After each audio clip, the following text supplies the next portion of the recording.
Bonjour.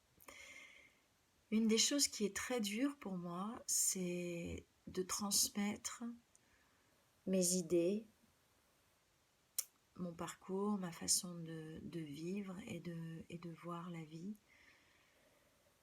Car je pense qu'au fond de moi, j'ai pas du tout envie d'être considérée comme un maître ou un gourou ou quelqu'un qui en sait plus que quelqu'un d'autre. En fait,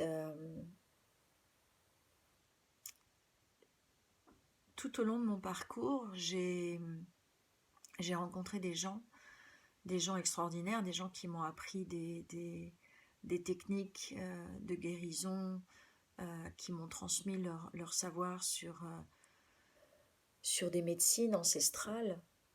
Et en même temps, euh, quand je les observais et je les considérais comme mes maîtres, euh, je me rends compte aujourd'hui à quel point j'avais un œil critique sur eux. C'est-à-dire que pour moi, le maître, c'était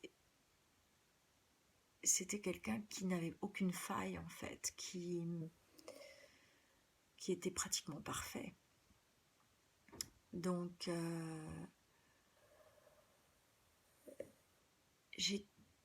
j'ai été tellement déçue par moments de voir à quel point, par exemple, surtout les maîtres qui ont eu beaucoup d'importance dans ma vie, qui sont deux personnes, une qui m'a enseigné la médecine ayurvédique,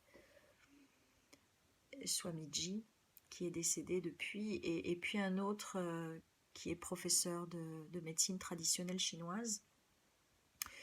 Et en fait, ces deux personnes-là, que je considérais comme mes maîtres, mon soufi, m'ont à un moment donné complètement déçue. Des réactions dans la vie de tous les jours qui n'étaient pas du tout adaptées à leur discours, en fait, à ce qu'ils prêchaient, en fait. Euh, quand on parle quand on parle de médecine ayurvédique ou quand on parle de médecine traditionnelle chinoise ou quand on parle de médecine ancienne et ancestrale, la première chose qu'un maître va vous enseigner, c'est de suivre votre cœur, c'est de vous connecter à votre intuition et de suivre votre cœur et, et de devenir comme une rivière qui coule et de suivre le cours de cette rivière. Et euh, je me souviens que une anecdote qui m'avait vraiment choquée, c'est que mon Swamiji, mon professeur de médecine ayurvédique, ne voulait absolument pas que nous continuions à manger de la viande ou des aliments d'origine animale. Donc en fait, quand je suis arrivée chez lui, dans son ashram, je suis pratiquement devenue végétarienne par la force des choses, alors qu'à l'époque j'adorais la viande. Et il faut remettre un petit peu les choses à leur place. Je venais du Venezuela, j'arrivais donc avec cette envie, parce qu'il habitait dans le sud de la France, donc cette envie de manger du saucisson, du pâté, des rillettes. Ça faisait des années que je n'avais pas mangé ça. Et tout d'un coup, je me retrouve plongée dans son ashram où il est absolument impossible d'en sortir même. et, et où on mange où on mange des herbes et des graines germinées du matin au soir. Donc, au bout de quelques jours, je sens en moi une espèce de folle envie de saucisson. Et donc, pour la première fois de ma vie, j'avais une quarantaine d'années ou peut-être un peu moins. Pour la première fois de ma vie, j'organise quelque chose qui s'appelle faire le mur. Donc, j'attends que tout le monde dort et je m'évade du ashram.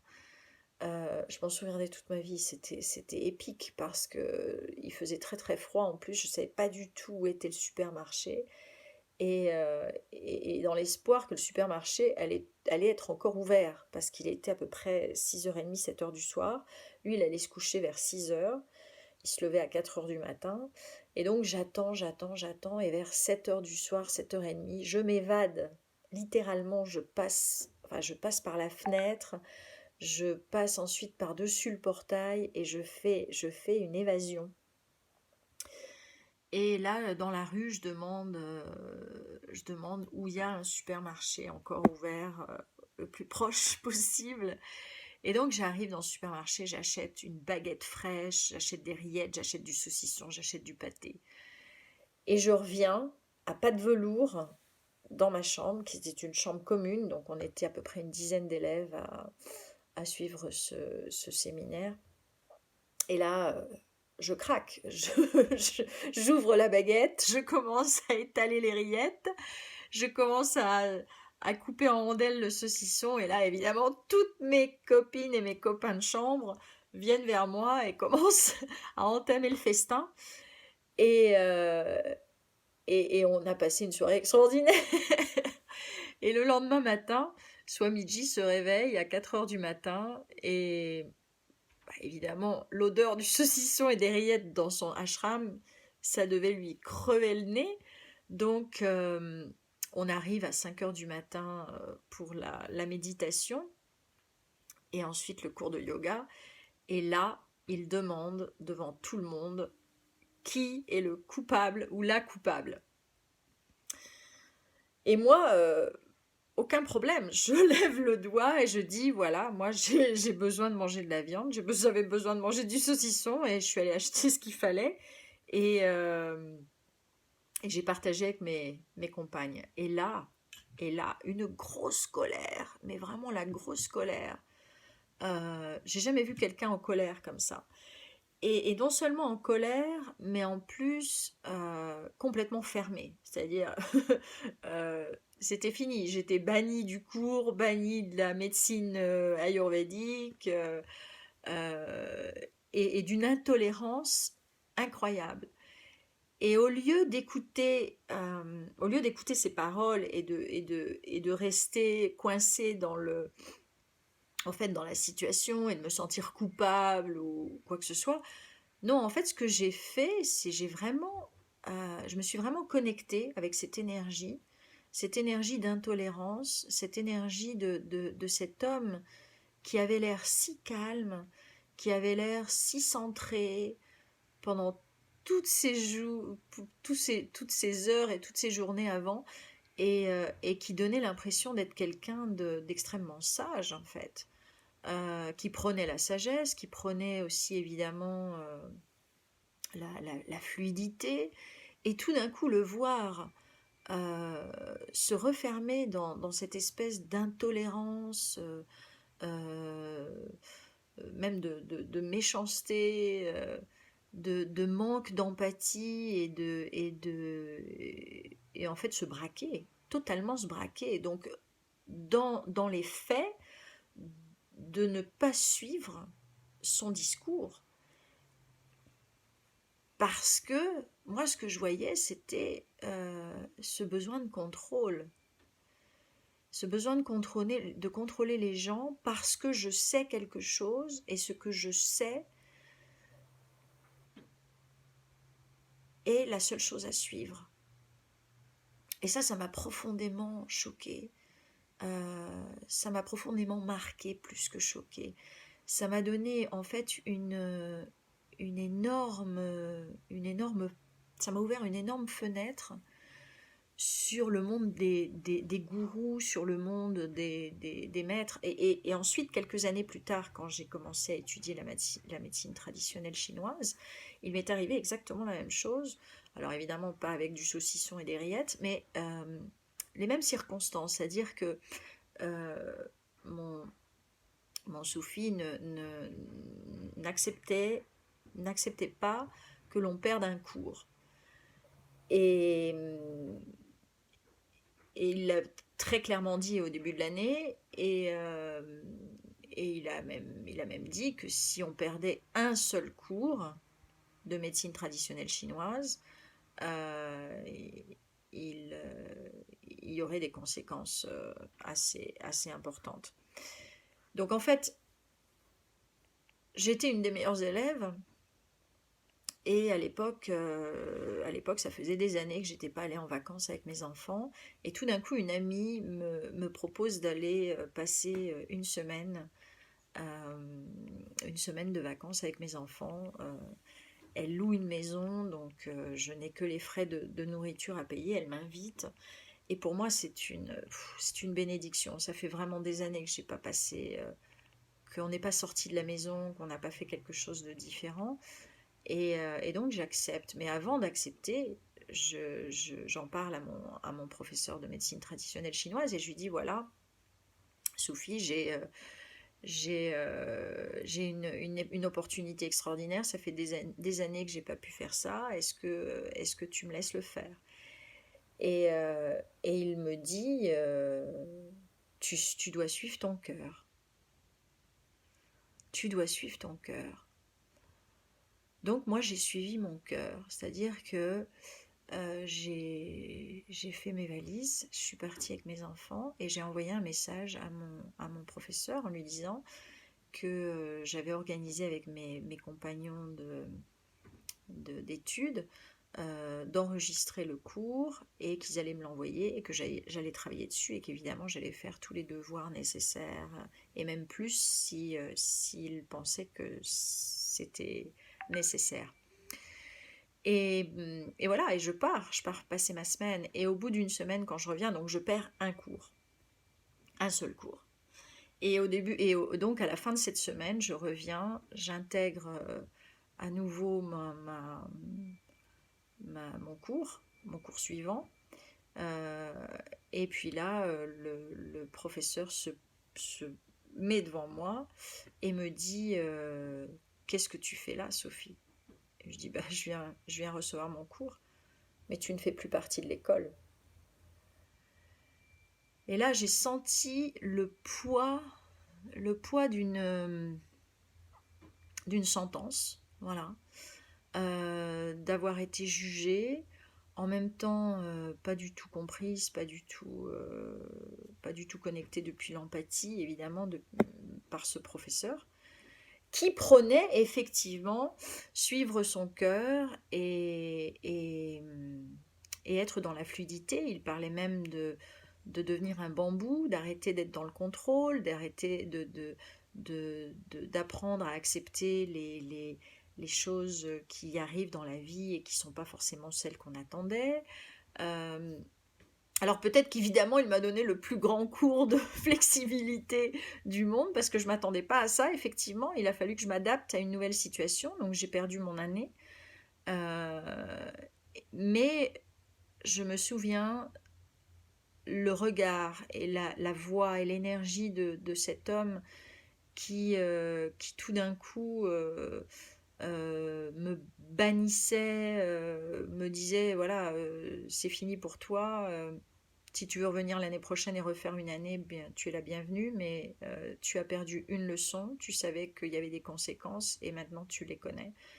Et donc ce manque, moi je l'ai senti, je l'ai vraiment vécu comme un manque total d'empathie, un manque total de flexibilité.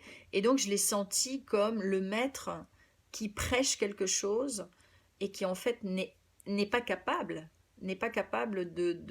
d'appliquer ce qu'il prêche.